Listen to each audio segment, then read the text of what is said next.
Bismillahirrahmanirrahim. Assalamualaikum warahmatullahi wabarakatuh. Di sini kami beranggotakan kelompok, yaitu saya sendiri, Nur Eka Ratna Amadea, dan teman saya, Diki Nur Rahman. Dalam video kali ini, kami akan mempresentasikan hasil proposal kuantitatif kami yang berjudul Upaya Meningkatkan Hasil Belajar Peserta Didik Kelas 10 di MAN 1 Kuburaya, mata pelajaran Quran Hadis melalui model pembelajaran Contextual Teaching and Learning. Dalam video kali ini, kami memenuhi tugas mata kuliah Metodologi Penelitian Kuantitatif dengan dosen pengampu Ibu Andina Nurul Wahidah MPD. Nah, yang pertama yaitu latar belakang. Berdasarkan hasil observasi di MAN 1 Kuburaya pada hari Selasa 10 Mei tahun 2022, proses pembelajaran yang terjadi, guru masih menggunakan metode konvensional atau dengan metode ceramah dan mengharap peserta didik duduk, diam, mencatat, dan menghafal. Nah, cara penyampaian guru yang monoton inilah yang menjadi salah satu penyebab peserta didik menjadi malas dan bosan saat pembelajaran. Nah, berdasarkan hasil wawancara dengan guru mata pelajaran Quran Hadis kelas 10 MAN 1 Kuburaya, diketahui bahwasannya sebagian kecil peserta didik yang sulit menghafal, terkhususnya pada hafalan ayat beserta artinya. Hal ini dibuktikan bahwasannya masih ada 40% dari 100% peserta didik yang tidak mencapai KKM yang telah ditetapkan, yakni 70 dengan nilai rata-rata 60. Hasil nilai tersebut terbukti pada nilai harian peserta didik yang berjumlah 45 orang. Selain itu, berdasarkan hasil pengamatan, sebagian besar peserta didik kurang aktif dalam mengikuti pembelajaran. Jika diberi pertanyaan oleh guru, peserta didik hanya berisik dengan temannya tanpa ada kemauan untuk menjawab. Nah, pada saat pembelajaran berlangsung, peserta didik hanya diam dan mendengarkan penjelasan disampaikan oleh guru tanpa bertanya maksud dari materi yang disampaikan. Nah, berdasarkan latar belakang tersebut, maka kami mengambil judul penelitian yang berjudul Upaya Meningkatkan Hasil Belajar Peserta Didik Kelas 10 MAN 1 Kuburaya, mata pelajaran Quran Hadis melalui model pembelajaran Contextual Teaching and Learning. Yang kedua yaitu rumusan masalah. Nah, dari latar belakang yang telah disampaikan, maka dapat dirumuskan masalah, yaitu yang pertama, bagaimana hasil belajar peserta didik mata pelajaran Quran Hadis kelas 10 di MAN 1 Kuburaya setelah diterapkan model pembelajaran Contextual Teaching and Learning. Lalu yang kedua, bagaimana aktivitas penerapan model pembelajaran Contextual Teaching and Learning dalam meningkatkan hasil belajar peserta didik mata pelajaran Quran Hadis kelas 10 di MAN 1 Kuburaya. Lalu yang ketiga, apakah terdapat peningkatan hasil belajar peserta didik mata pelajaran Quran Hadis kelas 10 di MAN 1 Kuburaya sebelum dan sesudah menggunakan model pembelajaran Contextual Teaching and Learning. Lalu tujuan penelitian. Nah, dari rumusan masalah yang telah disampaikan, maka tujuan penelitian ini adalah yang pertama, untuk mengetahui hasil belajar peserta didik mata pelajaran Quran Hadis kelas 10 di MAN 1 Kuburaya setelah diterapkan model pembelajaran Contextual Teaching and Learning. Lalu yang kedua, untuk mengetahui efektivitas penerapan model pembelajaran Contextual Teaching and Learning dalam meningkatkan hasil belajar peserta didik mata pelajaran Quran Hadis kelas 10 di MAN 1 Kuburaya. Lalu yang ketiga, untuk mengetahui terdapat peningkatan hasil belajar peserta didik mata pelajaran Quran Hadis kelas 10 di MAN 1 Kuburaya sebelum dan sesudah menggunakan model pembelajaran Contextual Teaching and Learning. Lalu manfaat penelitian.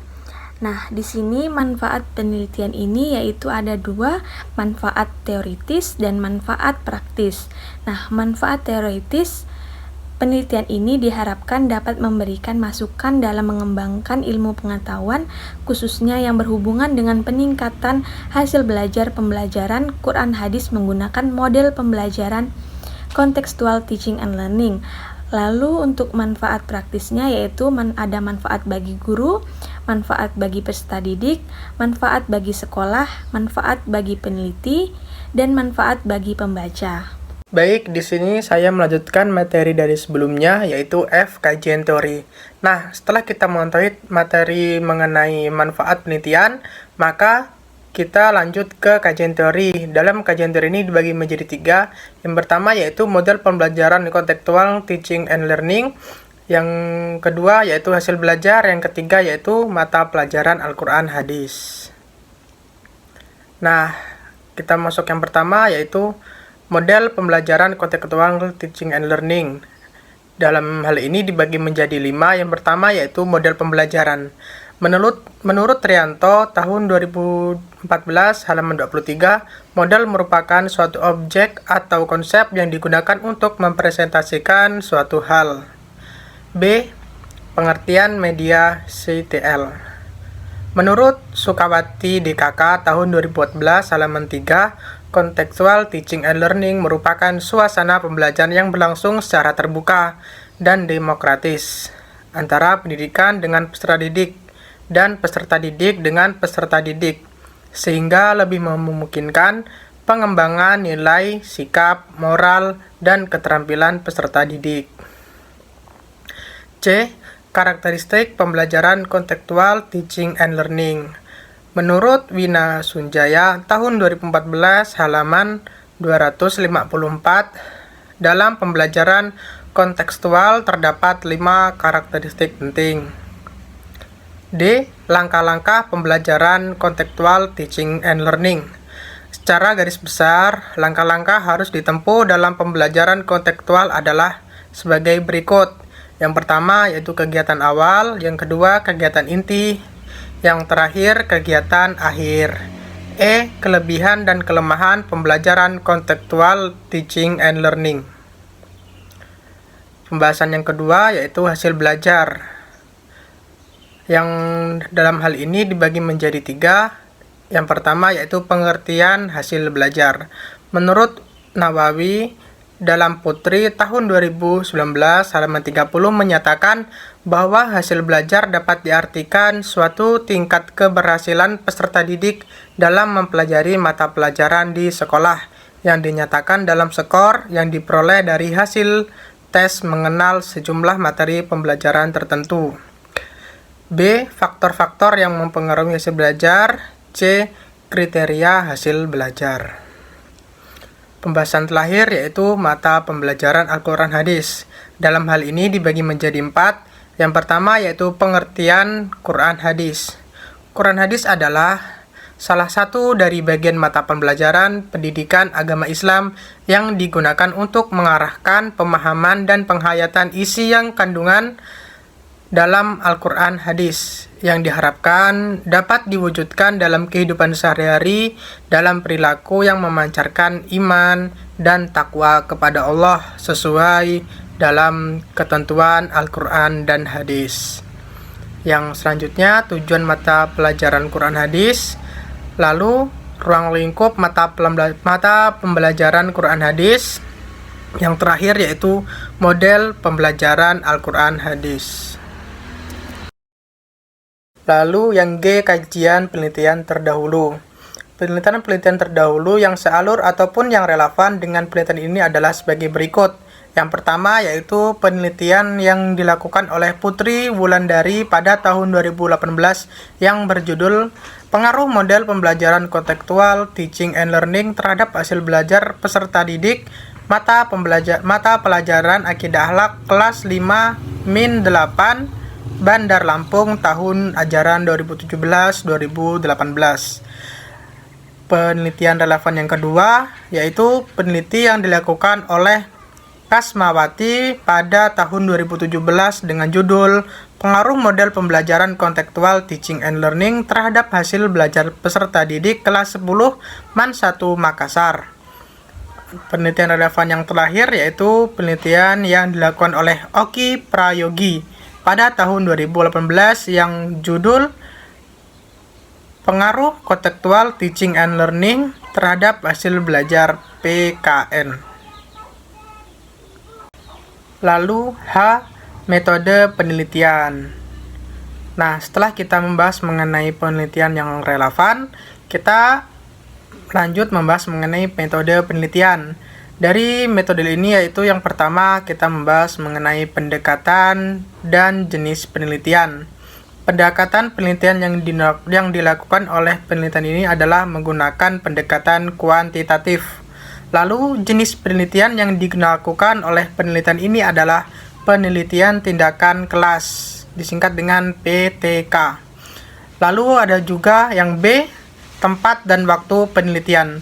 Tempat yang dilakukan adalah di MAN 1 Kuburaya, Jalan Sultan Agung, Kecamatan Rasaujaya, Kabupaten Kuburaya, Kalimantan Barat.